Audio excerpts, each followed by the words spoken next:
penanganan yang tidak sesuai, kemasannya bocor, attitude pekerjanya nggak bagus, housekeepingnya buruk, dan seterusnya. Klasifikasi kebakaran, ini yang sudah update, sudah ada aturan baru berdasarkan ISO juga, ya. A, ini untuk klasifikasi padat, non-logam ya, seperti kayu, kertas, kain. Gunakan apa sih Pak memadamkan? Pakai aja pasir, tanah lumpur juga boleh, pakai air juga boleh. Ini yang padat ya. Pakai powder boleh, silakan. Pak ini cair Pak, bensin. Ya. Jangan pakai air langsung, tapi air dalam bentuk kabut. Contohnya apa? Sprayer. Cobain ya tes, nyalain bensin, pakai sprayer, mati nanti. Kalau pakai air, disiram, nyebarin. Ya, jangan. Ya, apapun, jangan pakai air, setrum kita nggak ada. Terus pakai apa? CO2 ataupun powder. Ini pakai apar. Pak, kalau pakai pasir bisa nggak? Coba, boleh kok. Dan itu aman. Kalau ada panel, pakai pasir gini aja. Bisa nggak? Cobain aja. Pasti bisa. Tapi emang kita siap langsung gitu nyari pasir? Enggak. Kalau panel listrik, ya siapin apar. Logikanya itu aja ya. Kimia bagaimana Pak? Logam padat, amonium, natrium, kalium, pasir. Nah, ini boleh Pak, kita nggak punya powder khusus, bukan powder biasa. Kemudian KF yang baru nih. Minyak. Ini kalau di dapur, kitchen, restoran atau apapun itu, minyak panas spesifik ini harus menggunakan CO2 ataupun busa. Jangan pakai powder, jangan pakai pasir.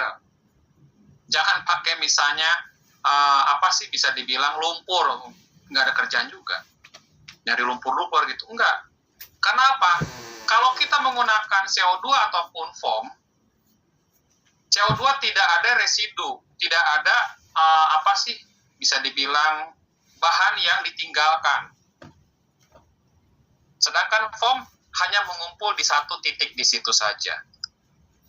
Jadi bahan makanan yang akan diolah yang lainnya tidak terkontaminasi. Inilah maksud kalau di dapur mereka pakai apar yang khusus seperti itu ya. Nah, selanjutnya litium, baterai, nih, mobil listrik, sepeda motor listrik, sepeda listrik. Pokoknya kalau baterai litium yang sekarang sudah banyak digunakan, teman-teman mau pakai apar jenis apapun, selain apar khusus litium itu nggak mati. Ya. Ataupun kayak teman-teman mau pakai fire blanket, boleh, itu bisa. Ya, ataupun teman-teman punya karet khusus tahan api gitu ya, atau apapun itu, tutup tuh. Jangan dibuka-buka dulu, biarkan aja dulu. Artinya ya sampai dia betul-betul reaksi kimianya itu udah nggak aktif lagi. Karena kita siram pakai air dia tetap nyala. Mau pakai CO2 tetap nyala dia. Mau pakai powder dia tetap nyala. Jadi apar khusus yang warnanya bukan merah tabungnya tetapi berwarna silver. Ya, yang harganya 2-3 kali lipat dari tabung biasa. Apar, alat pemadam api ringan. Nah ini teman-teman, hati-hati. Jangan menganggap remeh tabung apar. Teman-teman tahu, truk trailer, truk yang bawa pasir kah, atau truk yang bawa barang kah, bawa kontainer kah, bannya itu kan gede. Kalau di jalan raya, kalau di tempat kami tambah kecil itu ya. Ini kan lumayan gede. Tekanannya itu kalau misalnya meledak, itu bisa menyebabkan fatality. Kita yang ada di sampingnya, itu minimal cedera berat. Minimal ya, cedera berat. Parahnya, ya mati. Berapa tekanan ban tersebut? Rata-rata, ban truk tersebut itu dari 6 roda ya. Ini 80 PSI. Sampai dengan yang 12 roda, kalau kami ditambang itu 140 PSI. PSI satuannya saya bilang ya, bukan bar.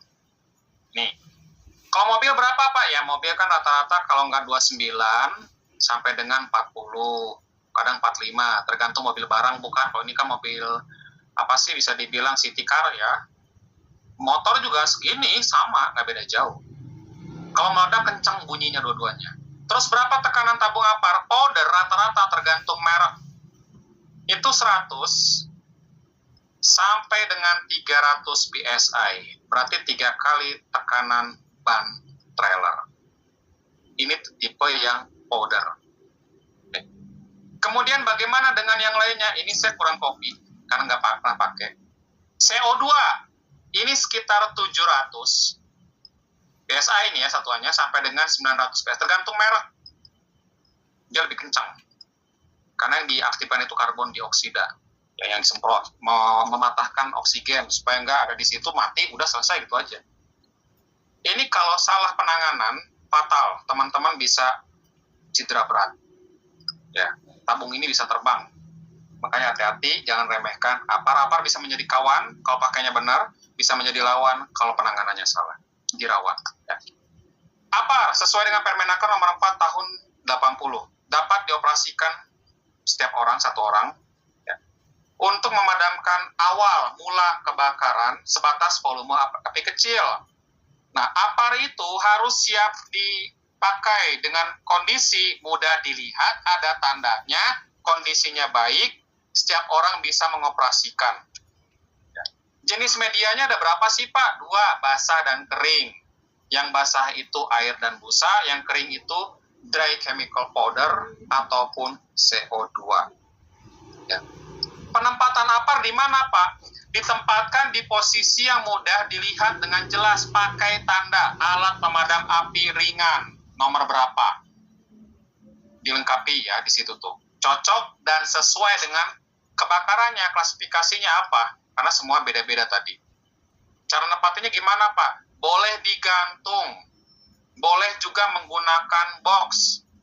Kalau pakai box, kacanya itu tidak boleh lebih dari 2 mili, supaya gampang dipecahin. Ya. Tinggi APAR berapa, Pak? Mulai dari 10 cm sebetulnya sampai dengan 1,2. Jarak antar APAR ini 15 meter. Pak, nggak bisa kalau lebih jauh lagi? Bapak-bapak dan ibu semua di sini, kita ada kebakaran, contohnya lari 15 meter, itu berapa detik? Ambil APAR, balik lagi udah berapa detik? Anggap total 10 detik bolak-balik. Itu bangunan udah kebakar gede. 10 detik itu udah nyebar besar. Apalagi yang mudah menyala. Maksudnya itu ya. Jadi semakin jauh makin jelek. Makanya standarnya ini. Kelebihan APAR apa? Mudah dibawa, mudah dioperasikan. Bisa mendekat ke sumber api. Ini kelebihan APAR. Caranya sederhana, gampang dioperasikan, dan cepat juga dalam penanganannya. Jika dilakukan dengan benar. Ini kelebihan APAR. Kekurangan APAR apa? Kapasitas terbatas. Namanya alat pemadam api ringan. 1 kilo, 2 kilo, 3 kilo, 4 kilo, 5 kilo mentok di 9. Ada beberapa perusahaan pakainya 6 aja udah ringan. Mentok di 6 ringan. Ya. Jangkauannya terbatas, daya semprotnya antara 2 sampai dengan 4 meter. Hanya untuk memadamkan api kecil, bukan yang besar. Kekurangannya apalagi? Harganya mahal, bos. Ada yang mulai dari ratusan ribu sampai di atas 10 juta. Tergantung merek. Ya. Tekniknya, ini saya sedikit menyampaikan ke teman-teman. Tolong dalam mengaktifkan APAR, jangan sampai kasus lagi. Ya. Jangan posisinya itu jangan berdiri. Nggak boleh berdiri. Ya, sambil jalan gini aktifin, Anda bunuh diri itu. Ya. Sambil jalan, bawanya gini. Bawa tuh dipanggul, bukan larinya gini, dipanggul. Ya, dipanggul, jalan cepat. Kemudian mendekati sumber titik api yang jaraknya kan api masih kecil nih ya. Aman di situ, tidak ada yang bahan mudah meledak, intinya itu dulu. Nah, kemudian jaraknya berapa Pak? Boleh 3 meter kok, boleh nggak masalah. Boleh 4 meter, boleh 5 meter, terserah. Kalau saya sih 3 meter aja udah cukup, tinggal ngaktifin. Taruh, jangan berlawanan dengan arah angin. Ya, posisi kuda-kuda seperti ini, putar, cabut pinnya. Putar itu berarti merobek segel, ya, menghancurkan segelnya, kemudian cabut pinnya, baru tekan triggernya sampai ada bunyi letupan kecil, nggak gede kok, bukan meledak, ini letupan kecil karena dia melepaskan suatu melubangi ya. Kalau tipe kris itu ada nitrogen di situ. Oke, setelah itu apa Pak? Silakan uji, keluar nggak isinya. Baru berdiri, menembakkan tuh gini, bukan begini, tapi modelnya begini, di bawah gini nih, kayak megang senapan serbu, kan begitu. Kenapa Pak nggak boleh sejajar seperti ini? Karena ada banyak kasus di Indonesia aja udah berapa kali tuh yang kena, giginya rontok. Teman saya di migas, dia mengaktifkan APAR itu posisi berdiri, 3 di atas, 2 di bawah sebelah kanan sini nih, hancur giginya, rontok, ompong, terus bibirnya sobek dijahit. Karena apa? Dia mengaktifkannya berdiri. Beratnya nggak ini APAR 2 kilo apa 2 kilo kalau nggak salah, kalau dilihat dari video ya, 2 kilo, bukan 3 kilo, agak gede sih, 2 kilo segini nih. Dia cabut pinnya, kemudian ditekan, membalik. Apa yang membalik? Regulator. Karena kondisinya longgar. Kalau yang di Cina, itu videonya, mohon maaf ya teman-teman, tahannya lepas, tapi masih terhalang oleh kulit pipi. Itu ya mengaktifkan tipe CO2, yang tekanannya tadi saya bilang cukup besar. Sedikit tambahan, ini sebetulnya fireman yang khusus, tapi teman-teman saya tambahin, kenapa? Ini kan webinar umum, ya. Jika terjadi kebakaran dan ada salah satu ruangan tersebut tertutup, bangunan tersebut tertutup, kebakaran gitu ya. Asap hitam keluar dari sela-sela pintu atau jendela, ya. Jendelanya tersebut kan dari kaca dan jendela tersebut bergetar, menolong. Jangan langsung dibuka. Sorry, yang coret-coret saya hapus dulu. Yang dicoret dulu aja, bentar aja ya. Jangan langsung dibuka pintunya, ataupun kacanya jangan langsung dibuka. Dan kita di depan, itu pasti seperti naga menyemburkan api. Langsung mental. Ya, bisa mati jelas orang tersebut. Caranya gimana? Ini sebagai seorang forcible entry, ya, tim rescue, mereka memecahkan ataupun membuka pintu dengan teknik, ya, itu di samping boleh, ataupun kita jauh buka pintu langsung menjalan, tapi jangan ada di depan. Biar dia yang buruk. Setelah itu lihat kondisi, baru kita masuk. Kalau ada kamar yang begitu kondisinya keluar asap dari sela-sela pintu misalnya, jangan teman-teman buka dan berdiri di depannya. Goodbye. Buka boleh, tapi kita berlindung di balik pintunya. Itu yang cara yang paling aman. Karena kita nggak tahu. Ya, ada orang di sini, itu bisa ada orang. Dia hanya ngumpulin asap aja di situ. Nah, makanya itu tim rescue modelnya seperti itu. Ya. Lokalisir area darurat. Dengan cara apa? Ya, batasi personil tidak bertugas menggunakan safety line ataupun safety barricade tape. Barricade tape itu yang warnanya kuning, hitam, merah, putih, pakai itu ya. Bukan police line. Police line itu punya polisi. Logonya Bayangkara. Amankan dokumen yang penting, ya, contohnya misalnya dokumen kontrak, ya, ataupun dokumen-dokumen lainnya, akun-akun perusahaan itu tolong diamankan pada saat penanganan dalam kondisi darurat. Okay. Nah, ini untuk menangani terkait dengan sistem tanggap darurat. Kerja artinya bukan hanya di tempat kerja, tapi di luar tempat kerja bisa disebut sebagai kecelakaan kerja juga. Tergantung kasus kecelakaannya apa, ya. Kalau berangkat dari depan pintu rumah, kemudian ke kantor, balik lagi ke depan pintu rumah dengan arah yang sama, terjadi kecelakaan di antara tengah-tengah itu disebut dengan kecelakaan kerja juga, tapi disebut dengan kecelakaan hubungan kerja. Kerugian yang timbul karena kecelakaan apa? Material, moral, jiwanya. Mohon maaf, bukan diskriminasi. Yang utuh saja, yang sempurna kita, sehat, cari kerja susah.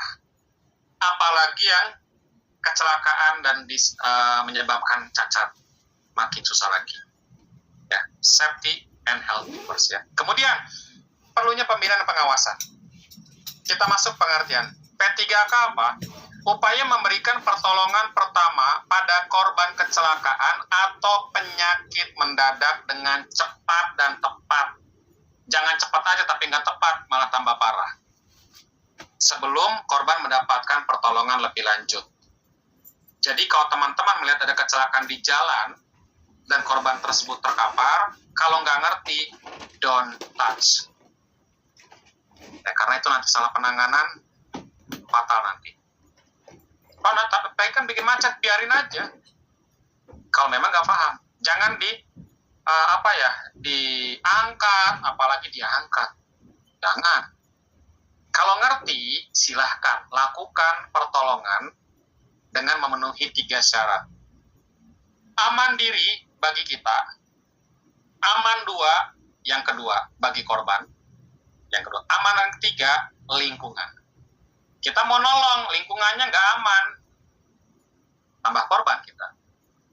Kita nolong kondisi pasien ataupun korban tersebut dalam kondisi tidak aman juga, tambah korban lagi kita. Artinya apa? 3 harus penuhi ya, diri, korban, dan lingkungan. Kemudian yang selanjutnya, P3K tempat kerja, apa-apa sama dengan yang pertama. Hanya saja yang berada di tempat kerja untuk tenaga kerja dan orang lain yang berada di tempat kerja yang mengalami cedera akibat kecelakaan ataupun penyakit. Pengawasannya dari mana, Pak? Dari Dinas Tenaga Kerja, baik itu setempat, kota, kabupaten, ataupun provinsi. Siapa sih petugas P3K? Ini banyak yang jawabnya salah. Orang safety, Pak, muta lempar itu ke kolam lagi. Bukan, ya orang safety memang basic, P3K itu harus bisa. Paramedis, jangan ditanya apalagi.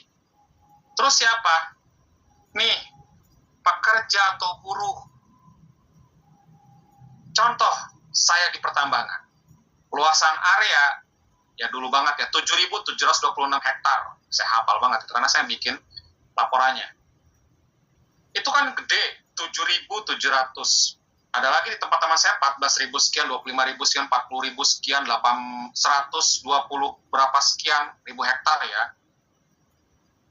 Office-nya di mana, kecelakaannya di mana, kan jauh tambah. Terus kalau nunggu kami datang, keburu goodbye. Apalagi pasien tersebut atau korban tersebut mengalami pendarahan hebat. Berarti siapa, Pak? Kalau petugas P3K, kalau di kami, itu levelnya operator, driver, helper, mereka semuanya. Terus kalau di office, ada lagi di kami, petugas P3K di office, lain lagi, selain kami, tim inti, tim safety, dulu ya. Di dapur, ada lagi petugas P3K, siapa levelnya? Chef, sampai dengan asisten chefnya. Di mes, ada lagi di bagian housekeeping, mereka adalah petugas P3K. Yang diberikan pendidikan dan pelatihan dasar-dasar P3K di tempat kerja oleh nakes dan juga oleh petugas P3K yang sudah punya sertifikat BNSP dan NAKER. Mereka yang ngasih pendidikan ke para petugas P3K itu. Jadi mereka yang memberikan pertolongan pertama. Kalau kami menyusul ke lokasi, ya sampai ke lokasi menangani lebih lanjut bersama dengan dokter. Karena di kami sudah ada dokter SKP ya, sudah ada SKP-nya. Ini petugas P3K. Jadi kalau teman-teman lihat di sosmed ada kecelakaan, ini orang safety lama lemparin itu ya. Kenapa manajemen nggak membentuk petugas P3K? Selanjutnya fasilitas harus ada petugas P3K. Harus memiliki fasilitas ya. Dasar hukum. Undang-Undang 170 tentang keselamatan kerja, walaupun tentang keselamatan kerja, tapi di situ termasuk ke dalam kesehatan kerja. Selanjutnya ada lagi Permenaker nomor 1 tahun 76, kewajiban hiperkes bagi seorang dokter. Kemudian Permenaker 179, kewajiban hiperkes bagi paramedis 3 tahun kemudian. Permenaker nomor 3 tahun 82 tentang PKK, pelayanan kesehatan kerja. Dan Permenaker nomor 15 tahun 2008 tentang P3K di tempat kerja. Ini dasar hukum, basicnya semuanya. Maksud dan tujuan menyelamatkan nyawa. Petugas P3K itu menyelamatkan nyawa, kecelakaan dengan misalnya kilometer sekian. Kayak waktu kasus di mana ya, KRL kalau nggak salah, apa pesawat saya lupa itu, di sosmed ya. Ada yang mengalami sakit, ya apa sih bisa dibilang henti jantung sementara. Untung di situ ada paramedis, perawat, bukan dokter loh. Dia langsung memberikan RGP di situ, nah nyawanya terselamatkan. Untungnya, ya. Artinya kan kalau nunggu kita, orang safety, nunggu paramedis ditambang, misalnya dokter, ya keburu goodbye, apalagi mengalami pendarahan hebat. Ya, pokoknya tujuannya menyelamatkan nyawa, mencegah maut, mengurangi pendarahan, terutama pendarahan yang hebat, dan meringankan rasa nyeri. Itu tugas utama dulu petugas P3K. Ya, menunjang upaya penyembuhan lebih lanjut dan mencari pertolongan lebih lanjut. Permenaker Trans nomor 15 tahun 2008, kewajiban pengusaha pasal 2 ini wajib. Pengusaha wajib menyediakan petugas P3K di tempat kerja, wajib. Dan fasilitasnya. Pengurus wajib melaksanakan P3K di tempat kerja. Syarat petugas P3K tempat kerja apa? Harus memiliki license dulu. Dan bukunya dari mana? Naker setempat kota kabupaten. Syarat mendapatkan lisensi tersebut dari Naker bagaimana Pak? Bekerja di perusahaan tersebut, sehat secara jasmani dan rohaninya, bersedia ditunjuk menjadi petugas P3K, dan memiliki pengetahuan serta keterampilan dasar di bidang P3K di tempat kerja. Nanti dapat sertifikasi internal perusahaan. Jadi sertifikatnya internal. Ya.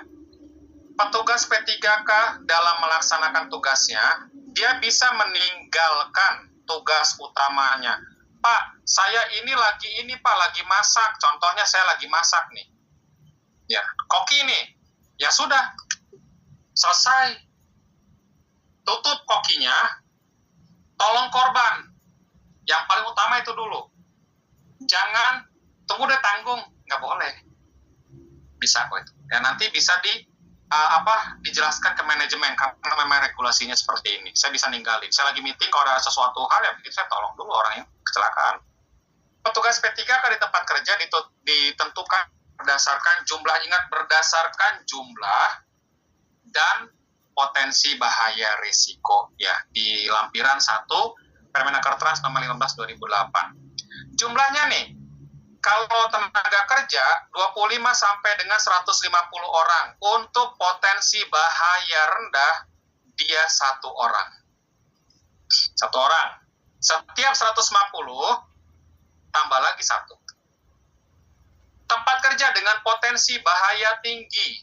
Migas, tambang, konstruksi bangunan tinggi, kemudian misalnya ada industri kimia, manufaktur, otomotif. Ini walaupun tenaga kerja cuma 10 orang atau 5 orang, harus ada 1 petugas P3K. Setiap 100 tambah lagi 1 orang. Ya, ini berdasarkan jumlah ya, ingat baru jumlah. Kemudian berdasarkan jarak setiap 500 meter harus ada 1 petugas P3K lagi. Setiap lantai harus ada 1 petugas P3K.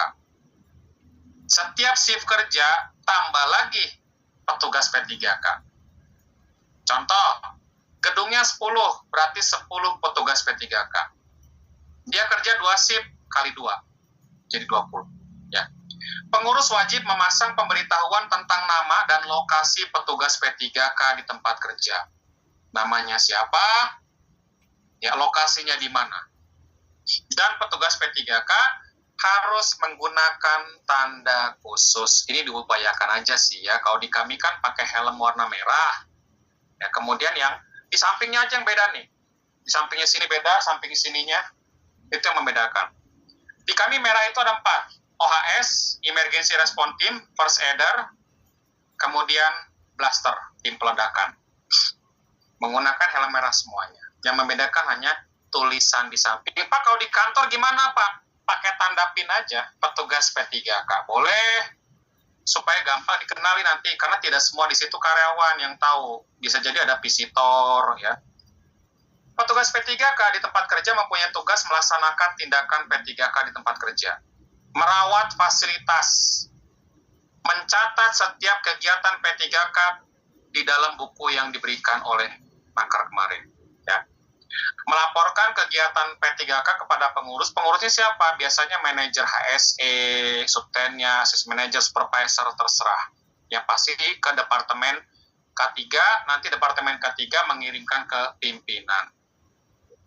Fasilitas P3K di tempat kerja. Ada ruang P3K. Ruang ya nih. Sebelum masuk, nanti saya akan sampaikan. Ruang itu gimana sih Pak? Setiap perusahaan yang mempekerjakan lebih dari 100 orang untuk potensi bahaya rendah nih, lebih ya. Misalnya pabrik pengemasan, kan itu tidak terlalu tinggi, packing, karyawannya 200, itu harus ada satu ruang P3K. Yang mempekerjakan kurang dari 100 orang, tapi potensi bahaya tinggi. Contohnya apa? Migas, nggak nyampe 100 orang di offshore. Jadi satu area rig, pengeboran, itu harus ada satu petugas P3K. Tambang, waktu itu saya karyawan ke 48. Belum sekarang ribuan, sekarang kalau dulu saya masih ke 48, masih open project. Ya. Satu petugas P3K, contohnya. Ya. Dan itu harus ada ruangannya, wajib. Harus ada ruang P3K. Kotak P3K dan isinya ada alat evakuasi dan transportasi. Ya. Kemudian ada lagi alat darurat, misalnya seperti wash, body shower, ya. Kemudian APD khusus dalam menangani. Ini contoh saja. Oke, rekan-rekan semuanya. Nah, syarat ruang P3K. Lokasinya dia dekat dengan kamar mandi. Tolong jangan jauh-jauh, kasihan kalau terlalu jauh nanti pasiennya atau si korbannya mau pipis atau mau pup, mau kejauhan keburu beser tengah jalan. Ya, harus dekat dengan toilet dan kamar mandi. Kemudian mudah dijangkau dengan area kerja, dekat dengan tempat parkir supaya gampang mengevakuasi pasien ya dari tempat kerja ke pelayanan kesehatan terdekat. Luas minimal menampung satu tempat tidur. Saya titip, ini juga banyak yang salah juga nih. Ya, saya begitu melakukan audit lapangan, ini contoh, lihat bahwa teman-teman ada di sudut kiri bawah. Ini dinding, contohnya di dinding. Tempat tidur itu tidak boleh rapat seperti ini. Nanti kondisi si pasien, kalau misalnya sakit sebelah sini, ini gimana nanganinya? Bahkan kepalanya nanti dibolak-balik. Astaga, siksa sekali, kasihan, masa kepala ada di bawah ada di atas. Balik itu jangan. Ya. Baiknya gimana Pak? Ini dinding lagi contohnya. Tempat tidurnya harus begini. Nah, oke. Ada space kiri dan kanan untuk si penolong dalam menangani korban. Harus seperti itu. Ya. Kemudian, bersih dan terang, ventilasinya itu baik. Ya. Memiliki pintu dan jalan keluar yang cukup lebar untuk memindahkan korban. Dikasih tanda jelas, first aid room, first aid station, atau ruang P3K, terserah. Sekurang-kurangnya dilengkapi dengan wastafel, tisu, ya, tandu, spalk untuk yang tangan sama yang kaki, kotak P3K dan isinya, tempat tidurnya itu harus liquid proof, bantalnya juga harus liquid proof ya, selimut boleh silakan. Kemudian tempat menyimpan alat keselamatan, sabun sikat, pakaian bersih untuk penolong, lebih dari 1 set kalau bisa. Tempat sampah terbagi 2, ada tempat sampah untuk domestik, yang organik dan anorganik, kemudian tempat sampah medis, kursi tunggu bila diperlukan, ini opsional. Syarat kotak P3K, dia terbuat dari bahan yang kuat berbahan dasar putih, kemudian lambangnya warna hijau, ingat, lambangnya berwarna hijau, ya. Isi kotak P3K nanti ada di lampiran. Penempatannya gimana? Dia mudah dijangkau, mudah dilihat, dikasih tanda first aid box ataupun kotak P3K nomor berapa. Sesuaikan dengan jumlahnya. Nanti ada jumlah pekerja ataupun buruhnya. Per 500 meter harus ada kotak P3K. per lantai setiap gedung bertingkat itu harus ada kotak P3K setiap lantai. Oke. Next, alat evakuasi, alat transportasi, gimana Pak?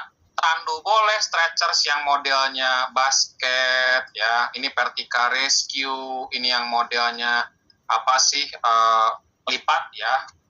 Bisa dibilang knockdown, saya pakai yang ini kok. Ini yang modelnya slider, silahkan ya.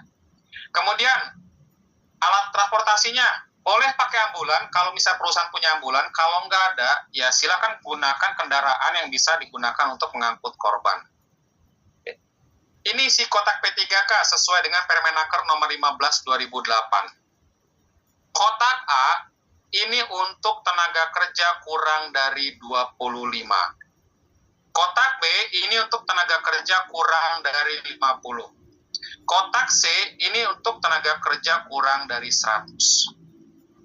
Nah, teman-teman, kita tahu bahwasanya polemik di perusahaan itu adalah isi kotak P3K terkadang hilang, nggak lengkap. Di mana-mana ini polemik. Diisi pagi lengkap, besok, lusa, itu udah ada aja yang hilang. Yang sering hilang apa? Plester cepat. Mungkin teman-teman tahunya ini Hansaplast, Handyplast ya. Kemudian, gunting, ini sering hilang. Peniti, saya bingung. Tambang rata-rata di kami cowok di area plan itu sendiri. Tapi peniti hilang pakai kemana? Dulu ya.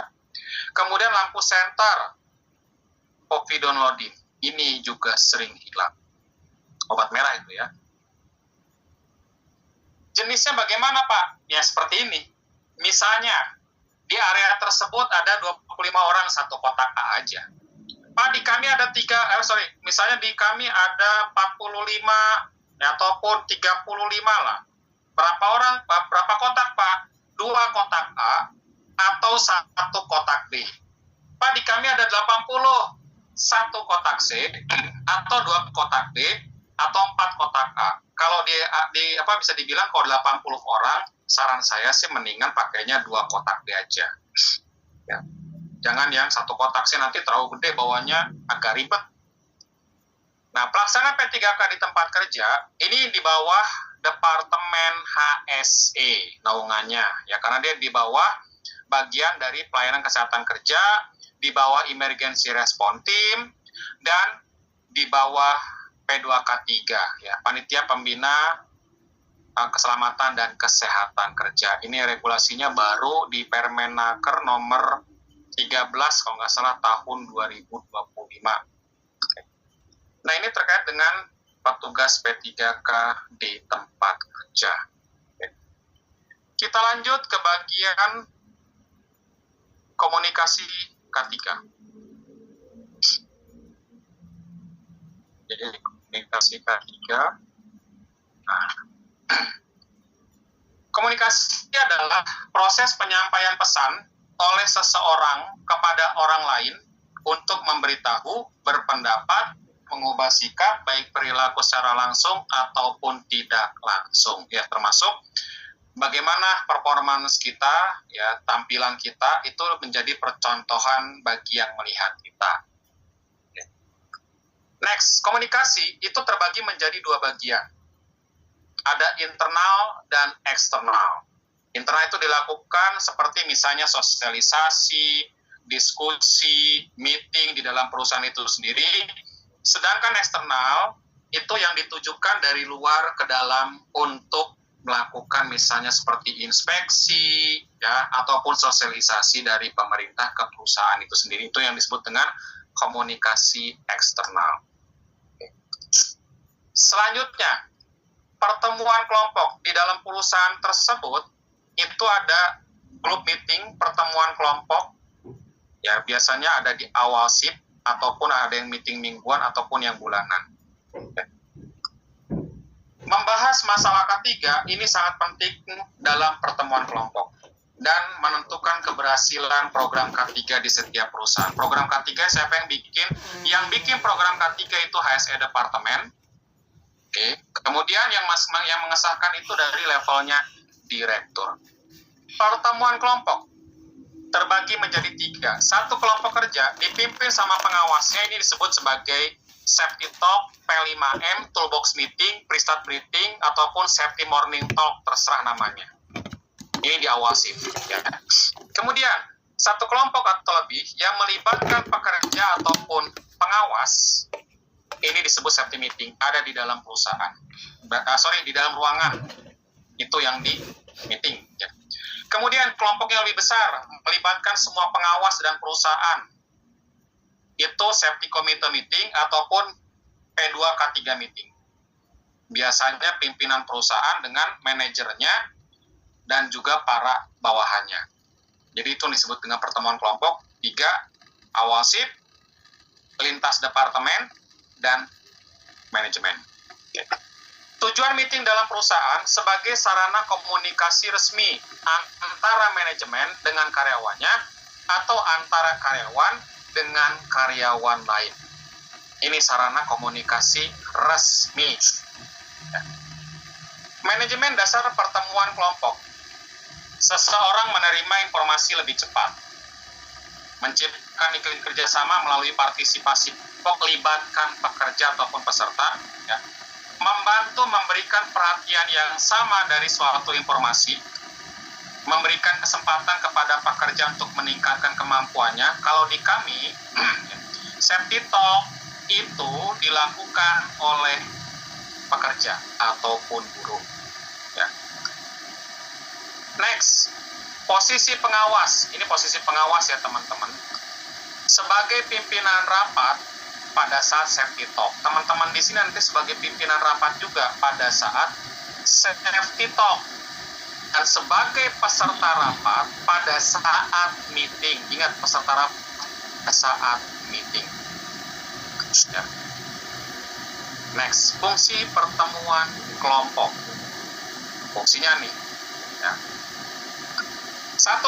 Meningkatkan kesadaran dan pemahaman pekerja tentang tugasnya. Oh ya teman-teman, sebelum lanjut, boleh tiru, boleh tidak, karena ini saya lakukan sejak 2012 dulu sampai dengan terakhir dalam pertemuan kelompok di awal shift itu selalu menggunakan 5 langkah.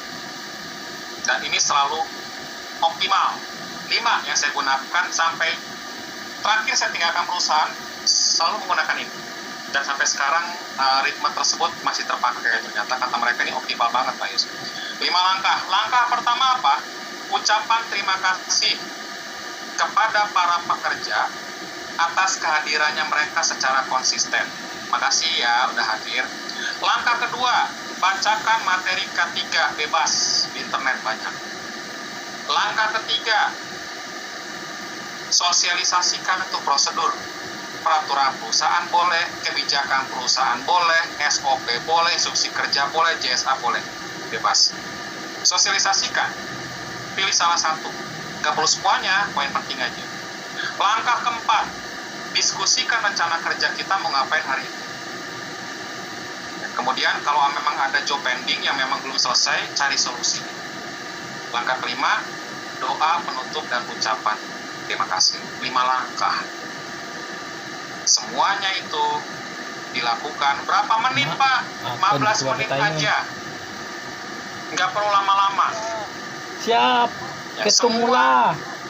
Fungsi semua topik dalam satu event di awal. Oh iya kita ATM biasa nih, nggak ada banking satu nih. absensi semuanya sudah ATM biasa dalam satu event. Ketemulah. Jadi kalau maksimal ya seperti itu. Okay? Tapi tergantung perusahaan, kalau saya menggunakan itu. Fungsinya apa? Meningkatkan kesadaran dan pemahaman pekerja tentang tugasnya. Kita bahas di langkah keempat. Kemudian membantu identifikasi dan analisa masalah keempat lagi. Ya. Selanjutnya membangun penyelesaian masalah, cari solusi 4. Mensimulasi terimanya kebijakan, langkah ketiga, sosialisasi. Ya. Mengurangi cedera, ini langkah kedua, kita bahas materi safety. Dan mengurangi produksi yang rusak, langkah keempat lagi. Jadi semuanya sudah tercapture dalam satu event. Ya, di awal shift, karena 1 dan 5 itu pembuka dan penutup. Komunikasi, faktor komunikasi ini kunci utama pertemuan kelompok. Komunikasi itu apa yang kita katakan, apa yang kita lakukan untuk memberi dan menerima pengertian kepada lawan bicara kita. komunikasi harus dilakukan dengan emosi dan perasaan, berarti dengan feel-nya kita, yang melibatkan pengirim dan penerima, pembicara dan pendengarnya, serta penulis dan pembacanya. Pakai perasaan, pakai feel-nya seperti itu ya. Ada intonasi suara, body language, dan seterusnya. Faktor komunikasi pegang peranan yang sangat penting dalam keberhasilan program K3. Pekerja akan ingat 10% yang mereka baca. Coba teman-teman aja di praktek buktikan lah gitu ya. Kasih deh SOP. Kemudian besok ataupun lusa tanya isinya apa, paling 10%. Pekerja juga akan ingat 20% yang mereka dengar. Pekerja akan ingat juga sekitar 30% dari apa yang mereka lihat. Pekerja juga akan ingat 50% dari apa yang mereka lihat dan mereka dengar. Pada saat safety talk, teman-teman di sini safety talk, itu cuma 50%-nya aja. Sisanya masuk telinga kiri, keluar entah jalan-jalan kemana tuh. Selanjutnya pekerja itu akan ingat 70% yang mereka katakan dan mereka diskusikan. Sekali lagi, libatkan pekerja pada saat diskusi. Sampai dengan nanti 90%. Kalau mereka sudah ada inisiatif sendiri. Kalau di kami yang melakukan safety talk, yang melakukan inspeksi, bukan lagi pengawasnya, tapi anak buahnya dia sendiri. Bergantian hari ini siapa, besok siapa. Itu sudah saya didik sejak dulu. Seperti itu. Metode komunikasi, diskusi itu terdiri dari 4 bagian. Ya, ada ceramah dan diskusi.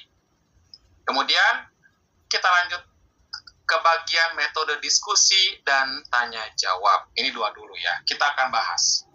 Ceramah dan diskusi. Rekan-rekan di sini nanti sosok kunci yang paling dominan. Kenapa? Ngomong terus. Nggak ada timbal balik antara lawan bicaranya. Kemudian yang kedua, metode diskusi tanya jawab. Teman-teman di sini sebagai fasilitatornya. Karena nanti yang menyampaikan tersebut adalah boleh pekerja, boleh pengawasnya.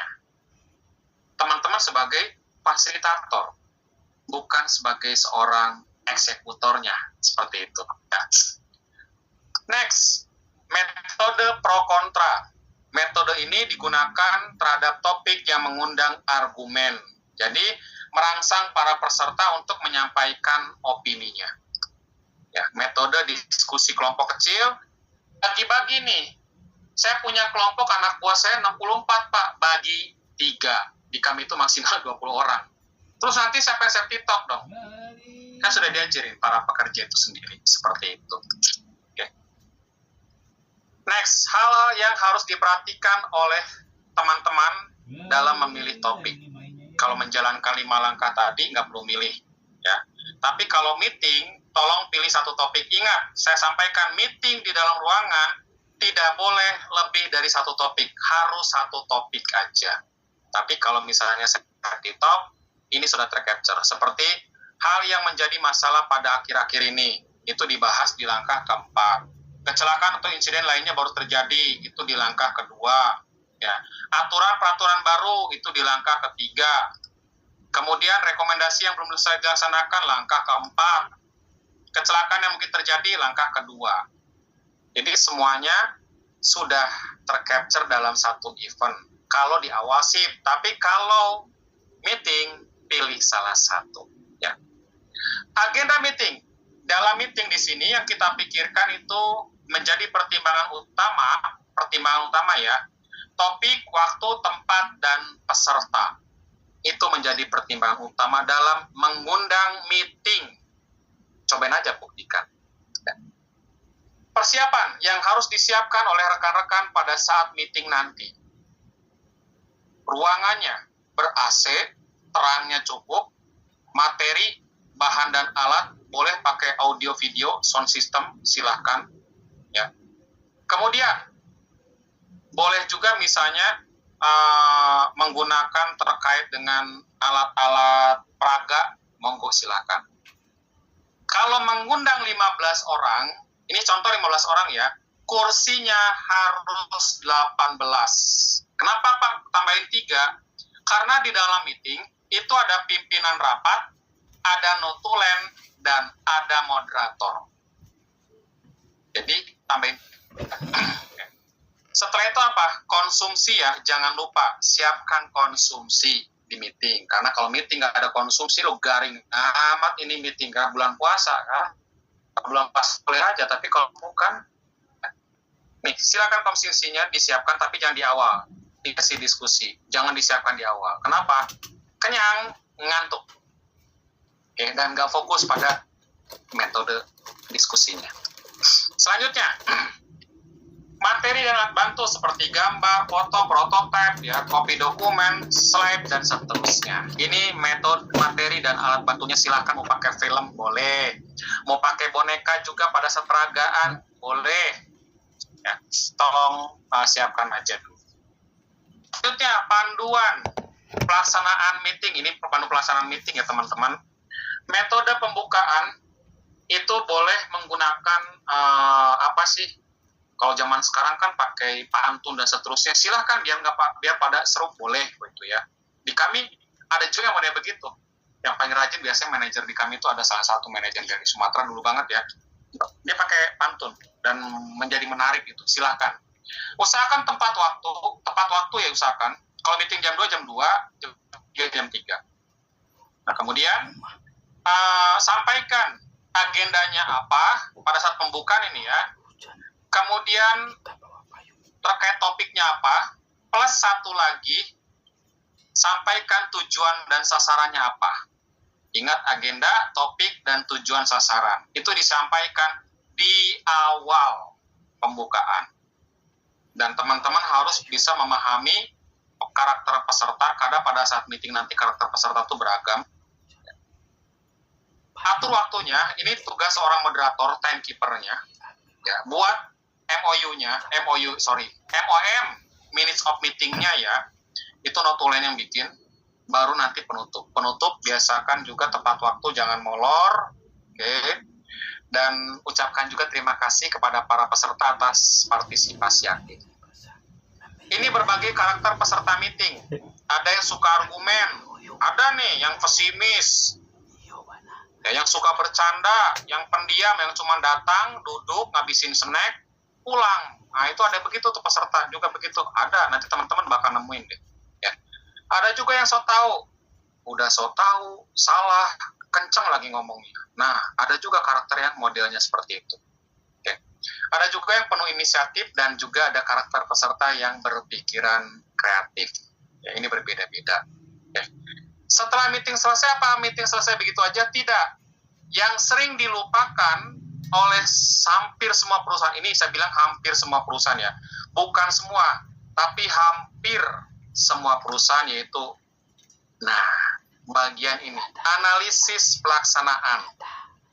Kalau bikin MOM pasti bikin, di follow up pasti di follow up. Cuman poin 2 ini, apa itu Pak? Keberhasilan meeting yang sering dilupakan.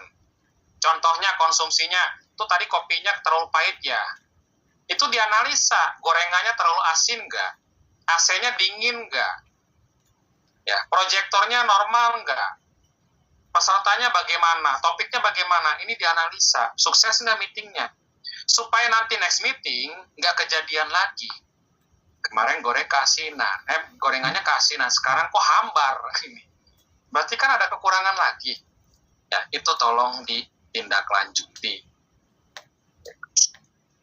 Next, persiapan rapat. Contohnya kalau di kami, modelnya seperti ini ya teman-teman, dalam persiapan rapat ya.